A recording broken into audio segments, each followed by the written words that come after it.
میں ایک مرتبہ ایک جگہ تقریر کر رہا تھا اور مغرب کی عورت کا جو تصور ہے اور مغربی دنیا میں عورت کو جس طرح برسر بازار لایا گیا ہے اور یہ آزادی نسواں کی تحریک چلائی گئی ہے اس کے خلاف بیان کر رہا تھا.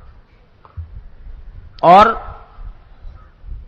الحمدللہ اس کے اوپر کئی تحریریں بھی میری موجود ہیں، تقریریں بھی ہیں، اور اس میں میں نے یہ بھی کہا ہے کہ حقیقت میں یہ عورتوں کے ساتھ ایک بہت بڑا دھوکہ کیا گیا ہے آزادی نسواں کی تحریک.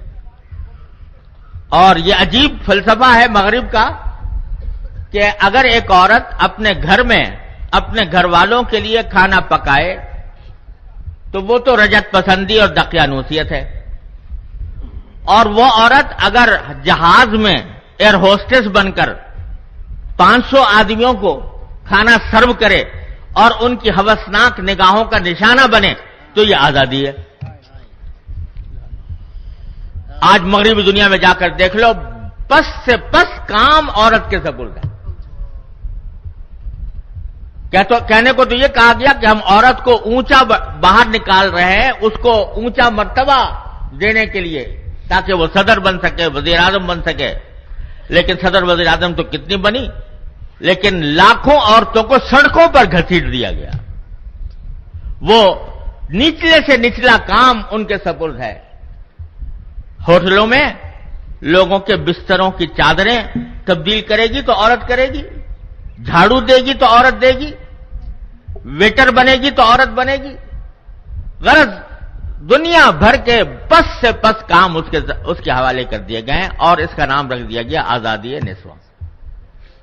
یہ مضمون میں بیان کر رہا تھا تو بعد میں مجھے ایک مسلمان خاتون کا ایک خط آیا، اور اس خط میں اس نے لکھا کہ آپ نے ماشاءاللہ آزادی نسواں کے بارے میں بہت اچھا بیان کیا اور بہت اچھی تحریریں لکھی ہیں، اور سچی بات یہ ہے کہ اس پر غور کرے آدمی تو آزادی نسواں کا جو دھوکہ ہے وہ سمجھ میں آ جاتا ہے.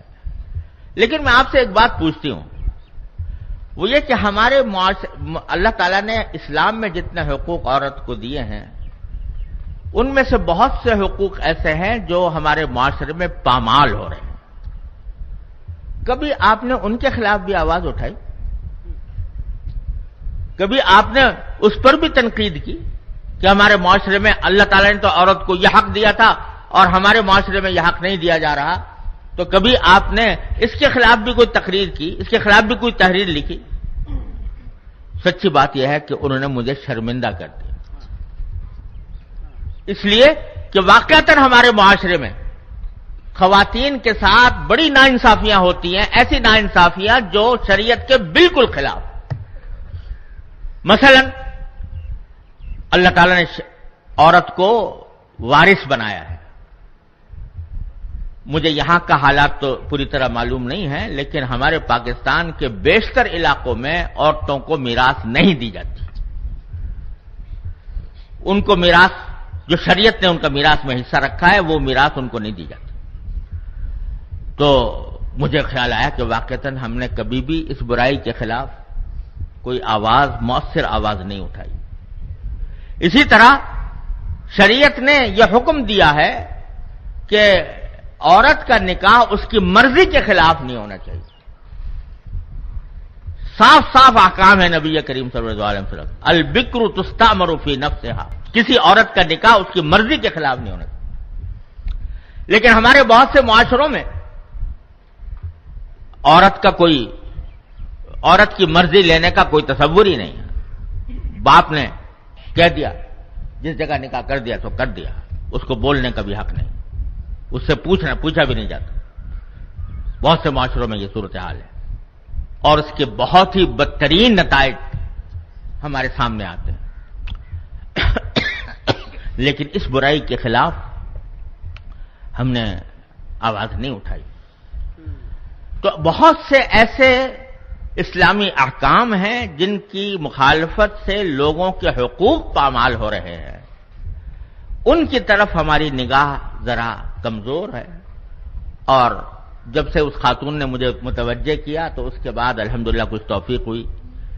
اس موضوع پر. پاکستان میں یہ وبا بہت ہے، سرحد اور پنجاب میں خاص طور پر، اور سندھ میں بھی. مجھے یہاں کے حالات کا پتہ نہیں ہے. تو الحمدللہ میں نے اس کے بعد پھر علماء کو متوجہ کیا، تو کچھ تھوڑا بہت اس طرف توجہ ہوئی ہے. تو عرض یہ کرنے کا منشا تھا کہ علماء کرام جو ہیں وہ امت کے حکیم ہوتے ہیں، ان کا ہاتھ امت کی نبض پر ہونا چاہیے، اور جہاں جہاں خرابیاں ہیں وہ کسی بھی ماحول میں ہوں ان کی طرف توجہ دینے کی ضرورت ہے، اور علماء کرام کو اس کی طرف، اس کی ان خرابیوں